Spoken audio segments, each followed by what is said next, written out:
5 seconds to go.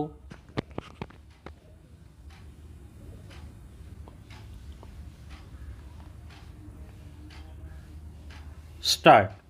The terms of the partnership deed expressly prohibits a partner from alienating his share in the partnership without the consent of the other partners. Stop. Para.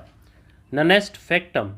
The plaintiff was made to believe that she was executing a security deed for the distributorship of a film. Semicolon. She never intended to execute a sale deed.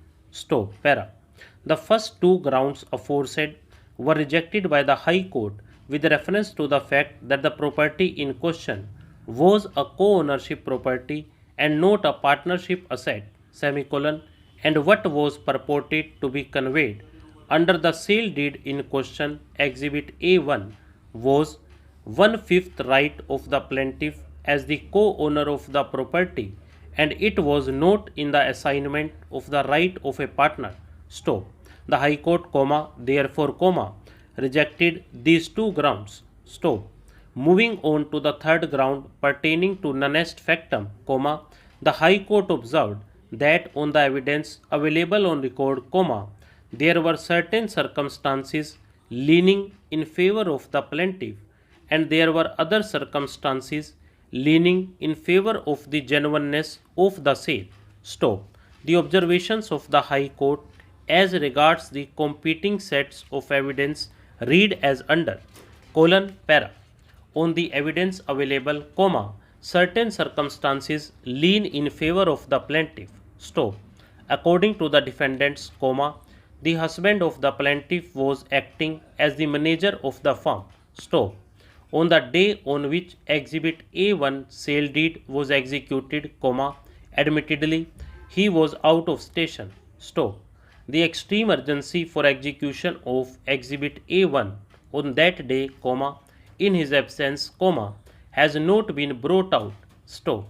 Exhibit A1 sale deed is stated to have been executed pursuant to an agreement for sale deed 23rd November 2005. Stop. The agreement for sale is claimed to have been executed by all the 5 sisters together in favor of the first defendant, Sirajudheen. Stop.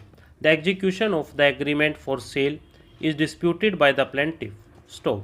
Though the alleged agreement for sale relates to the interests of all the sisters. Stop. Exhibit A1 sale relates to the rights of the plaintiff alone. Stop. This is under normal circumstances improbable. Stop.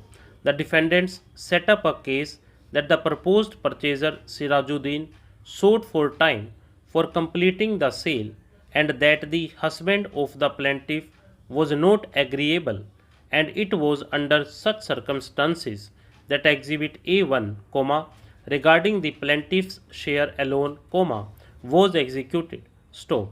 There is nothing to indicate that the plaintiff or her husband were in urgent need of money. Stop. After having entered into an agreement for sale in respect of a property, under ordinary circumstances, a prudent purchaser would not purchase a mere 1/5 shares out of the property, especially when the subject matter is a theatre. Stop. Further, though Exhibit A1 sale deed recites the sale consideration as rupees 6 lakhs, according to the defendants, the total consideration paid for Exhibit A1 was rupees 50 lakhs. Stop. There is absolutely no evidence to prove the passing of consideration. Stop. According to the plaintiff, no consideration has passed since no sale deed was under contemplation. Stop. Relying on the decision of this court, it is argued by the respondents that since the document is a registered one, its due execution is to be presumed. Stop.